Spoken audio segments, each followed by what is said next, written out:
রাম রহিম জেলে যাওয়ার দিন 56 জন, আমার যতটা লাস্ট নাম্বার মনে পড়ছে আরও 2-1 আরও বেশিও হতে পারেন। দুর্ভাগ্যজনকভাবে মানুষের মৃত্যুর বোধহয় একটাও নয়, প্রত্যেকটাই খুন কার্যত। আর এখানে 121 জন, এটাও কার্যত খুন। মণিশঙ্কর বাবু, আপনারা নিশ্চিতভাবে হাতরাস নিয়ে কালকে থেকে আরও বেশি করে কথা বলবেন, আজকেও বলছেন, হয়তো আগামীকালে আরও বেশি করে বলবেন, সংসদ অচল করবেন, কিন্তু ন্যাচারালি আপনাদের সাংসদরা গিয়ে ওখানে চোপড়া নিয়ে কোনো কথা বলবেন না। আমি বলছি এইটার মধ্যেই বেঁচে থাকতে হবে আমাদের। ওরা আপনাদের দিকে চোপড়া বলে আঙুল তুলবেন, আপনারা ওদের দিকে হাতরাস বলে আঙুল তুলবেন। বলছি হাতরাসের বাসিন্দা আর চোপড়ার বাসিন্দা তো একই ভারতের আমি বাসিন্দা। বলছি যারা সক্রিয় রাজনীতি করে, যেমন আমি তো সক্রিয় রাজনীতিতে নেই, আমি একটা দলের সমর্থন করি, সেটা হচ্ছে বিজেপিকে সমর্থন করি না বলে।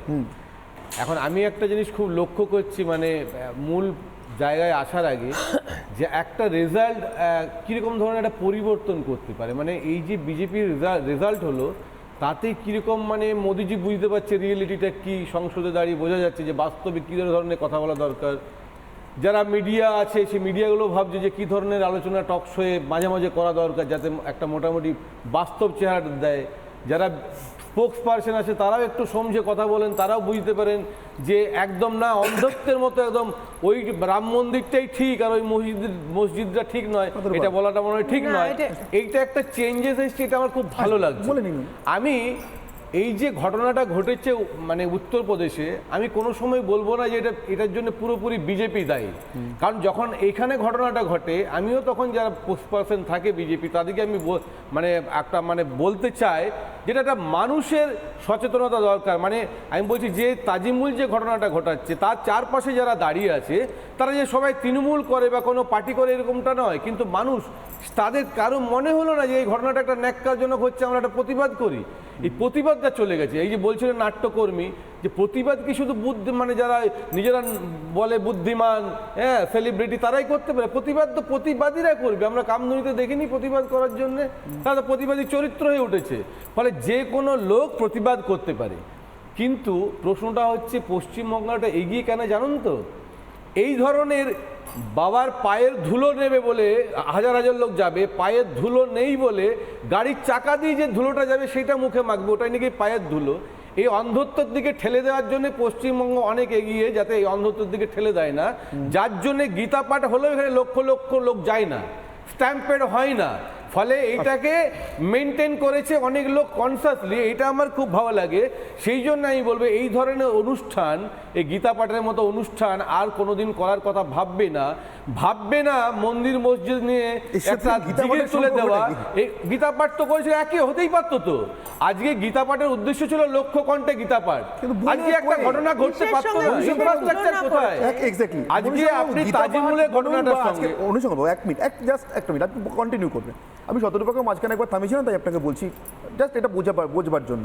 গীতা পাঠের অনুষ্ঠানটা কিন্তু বলে কয়ে পুলিশকে চিঠি দিয়ে পারমিশন নিয়ে করা, যার জন্য পুলিশ মোতায়েন ছিল। আমি সাকার বাবার আশ্রমে গোটা ঘটনাটা পুলিশকে না জানিয়ে করা, তাজিমুলটা শাসনটা চালায় পুলিশকে না জানিয়ে, কিন্তু আমার বিশ্বাস পুলিশকে জানিয়েছে। যে গীতা পাঠ করতে গিয়ে আপনাকে তো ইনফ্রাস্ট্রাকচার দেখতে হবে, কত পুলিশ আসতে পারে, পুলিশ আছে কিনা। আপনি যা কিছু তো করতে পারেন না, আপনি বলে সারা পৃথিবীর লোককে নিয়ে এসে আমি ইডেন গার্ডেনে একটা সভা করবো, পুলিশকে ছিল বলে আমি বলছি এইরকম ধরনের ইনসিডেন্ট অ্যাটলিস্ট কলকাতায় বা পশ্চিমবঙ্গে হয়নি। মানুষ এইটা নিয়ে খুব সচেতন যে এগুলো একটা সুড়সুড়ি দিয়ে করবে, যারা করবে তারা পরে চলে যাবে। দেখুন সাকার বাবার কিন্তু কিছু হয়নি, 122 জন মারা গেল, সে কিন্তু হয়ে যায়। ফলে যারা এগুলো করায় তারা কিন্তু নিশ্চিন্তেই ঘুমায়। ফলে আমি বলতে চাইছি এই ধরনের ঘটনা ভবিষ্যতে এখানে হচ্ছে তাজিমুল বা হামিদুল্লাহ নিশ্চিন্তে ঘুমাচ্ছে, এটা কি বলবেন? মানে এটা আপনি যদি বলছি তাজিমুলটা একটু আপনি একটা অন্ধত্ব দেখলেন, খুব সুন্দর করে বলেন, এটাই বলছিলাম শুরুতে।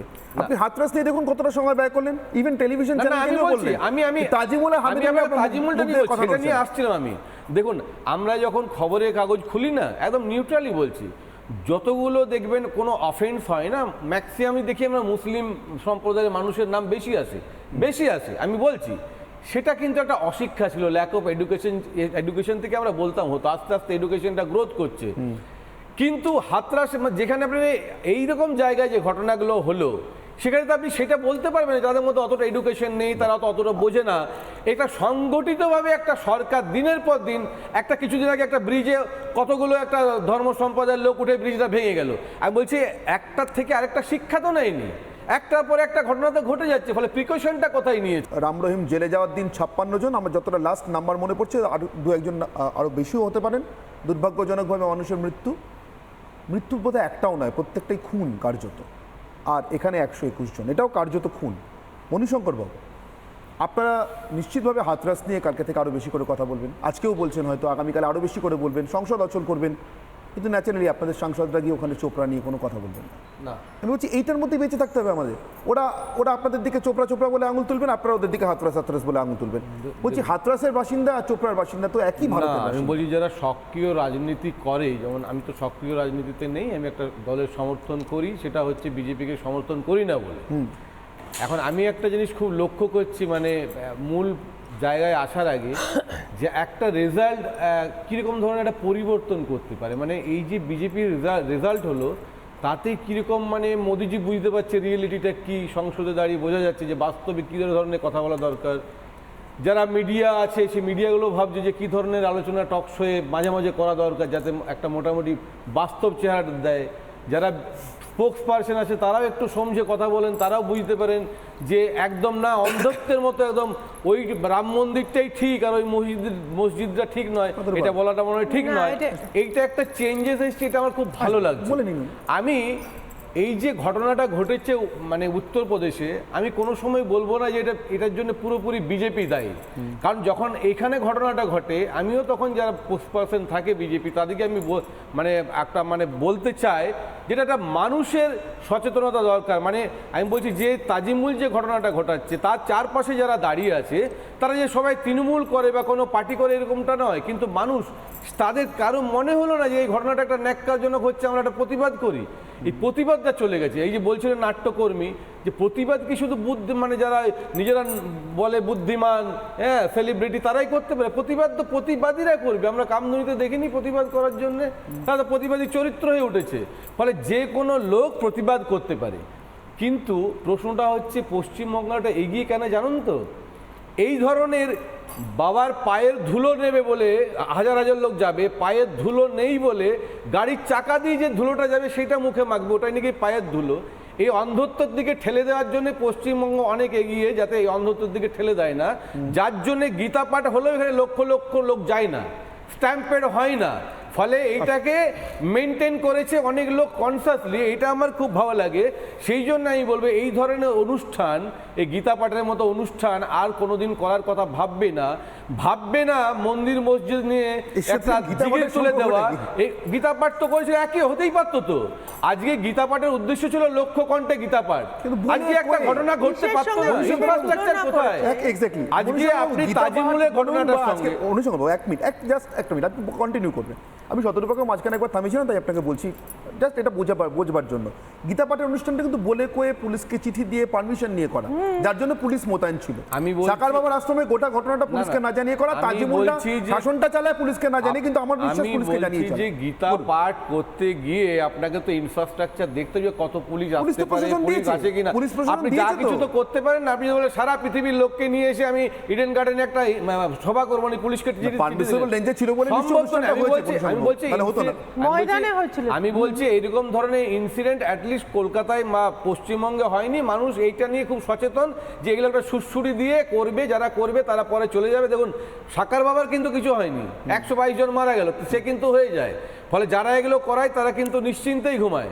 ফলে আমি বলতে চাইছি এই ধরনের ঘটনা ভবিষ্যতে এখানে হচ্ছে তাজিমুল বা হামিদুল্লাহ নিশ্চিন্তে ঘুমাচ্ছে, এটা কি বলবেন? মানে এটা দেখুন, আপনি যদি বলছি তাজিমুলটা একটু আপনি একটা অন্ধত্ব দেখলেন, খুব সুন্দর করে বলেন, এটাই বলছিলাম শুরুতে।